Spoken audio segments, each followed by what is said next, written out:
if you look at China, the myth is that it's all government factories and government industries. It's totally untrue. It's totally untrue. 85 to 90% of the Chinese economy is private. And they have a philosophy which is really important, and it explains why they have such rapid technological change. Their philosophy is competition. They don't allow any monopolies in any industries. Case in point is smartphones.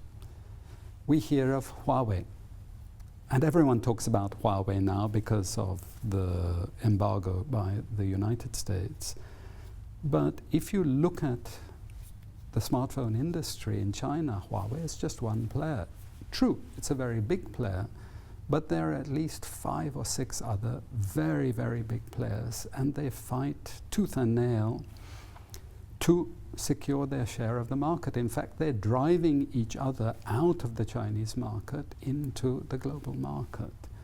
That's why they get such rapid technological change. But, and that's the but, that a lot of it, the technological development, is funded by government on condition they deliver.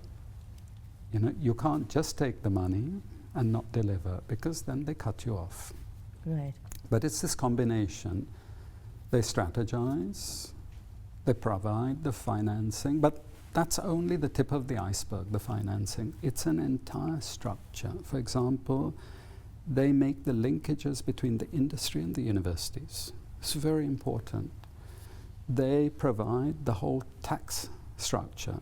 They provide the logistical backup to enable the companies to bypass lots of the international barriers that are faced by all companies in the world. It's a wholesale commitment to their companies in a global marketplace. We think, well, we used to teach that if government is involved, you're a country that's going to fail. It's going to be a disaster. So we were all waiting for communist China to collapse. Quite the opposite. Because actually China is not communist.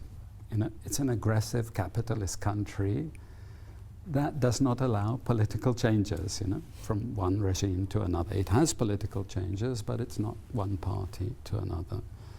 But at a business level, it's a highly capitalist country, you know, with a lot of entrepreneurship.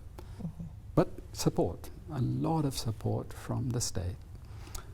Now, the most interesting part of all of this is that the US and Europe have put a lot of pressure on China not to go forward with their next 25-year plan, which was planning to actually go into high-tech areas, which would take China well beyond the technological capabilities of the West as it stands today. China would far and away dominate the world economy. Already they're threatening to do that with their advances in 5G.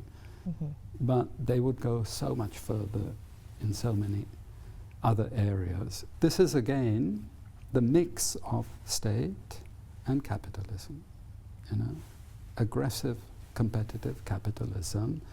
The emphasis on technology change. This is something we didn't realize for a very long time until more recently. Now there are a lot of studies being done on it, is how they have encouraged all this technological change.